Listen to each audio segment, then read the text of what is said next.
Hey folks, welcome back to Risner Cutlery. I'm Brian, and today we've got the latest release from Risner brand, the Kentucky Holler Jack.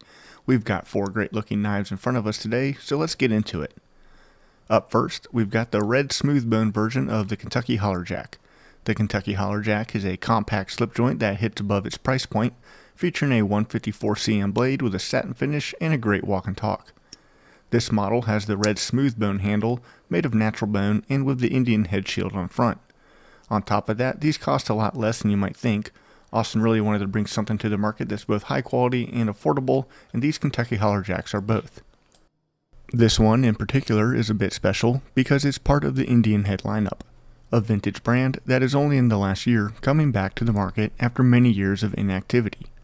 Some of you may remember the Indian Head re-released last year with the help of Great Eastern Cutlery, and that was a very popular pattern that was available in red pearl acrylic or smooth camel bone.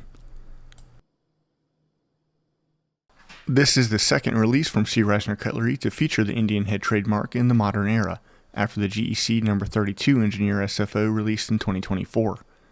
Indian Head was a brand of knives originally imported from Germany by Millard Burns of Burns & Company, based out of London, Kentucky. The first Indian Head knife was sold by Burns in 1974, featuring the signature circular Indian Head shield, and after his passing, Clarence Risner acquired the trademark in 1985, and the knives continued to be produced and sold in Germany through the mid-90s. Mr. Risner leased the trademark to Smoky Mountain and Blue Ridge Cutlery occasionally, but today the brand is solely owned by Risner Cutlery, and last year the No. 32 Engineer SFO was produced by GEC as an exclusive for us. The Indian Head trademark continues to live on, now with the Kentucky Holler Jack manufactured by QSP. We're excited to bring this brand back to life and release new high-quality knives under its name. Here's the Abalone version of the Kentucky Holler Jack, and as you can see, it looks pretty awesome. Depending on how you hold it in the light, you get a lot of blues and greens along with some purple and pearl in there. Each one is unique, but Austin and I have gone through the whole batch and they're all just as nice as the last, with a lot of vibrant colors in each handle and no cracks in the pins. Let's talk about some specs though. Each Kentucky Holler Jack measures in at 3.5 inches closed, and with that hollow ground blade opened up, it reaches out to 6 inches overall. It's small enough to keep in your pocket or one of our famous small-sized leather slips, but big enough to get a full grip in your hand. You'll notice each one has a triple fluting along the stainless steel bolsters, and each of the handles are perfectly matched to the integral bolster and liner. There's a lot of titanium on the market these days, and it's a great material, but to keep the overall cost down, stainless steel bolsters and liners still look very nice and perform just as well. Each of the screws use Torx bits and are perfectly flush with the handle with no chips or cracking. I wouldn't be surprised to see this one be the fastest selling model on release day.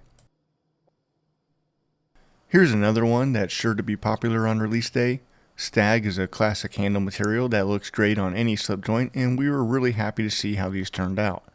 It's a natural bone material, so again, each one is going to be unique, but we went through them all and we were really happy with what we saw. One thing I like on any knife is some jimping, and the Kentucky Holler Jack has plenty along the spine of the blade. It's a fairly aggressive jimping too, but the edges are smooth and won't have any sharp spots that are uncomfortable when using the knife. When making more precise cuts, the jimping can really help with keeping your blade on track and your finger from slipping away, so I think most people will appreciate it. For some more style points, there's a bit of swedge work at the end of the blade as well, giving the spear point blade a more sleek look and tapering down to a point. Spear point blades are my personal favorite style. They're very practical, nice looking, and just an all-around good blade shape for just about any knife. But let us know what you think in the comments below. We always like to hear what you guys think. And if you're enjoying this video, go ahead and leave a like, or better yet, subscribe to the channel for more knife content. Last but certainly not least, we have the Kentucky Holler Jack in yellow smooth bone. It's the same bone as the red version, but yellow. It'll be competing against the others you just saw, but I think yellow bone has a lot to offer. We don't see this color very often. Once again, we've got a crisp action with a great walk and talk.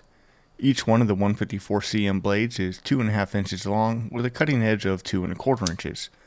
There's a double-sided long pull that makes opening these a breeze while still having a firm pull that feels satisfying to use. The hollow grind on the blade makes them extra slicey, and they'll hold an edge for a long time, and you won't have to worry too much about corrosion, especially if you give the blade a bit of oil every now and then. This is the 5th OEM designed by Austin Jackson, owner of Risner Cutlery and grandson of Clarence Risner, our founder. You can head on over to our website, traditionalpocketknives.com, and check these out for yourself, and don't forget to sign up for our email newsletter while you're there. We hope you enjoyed this video. Thanks for watching, and as always, we'll see you next time.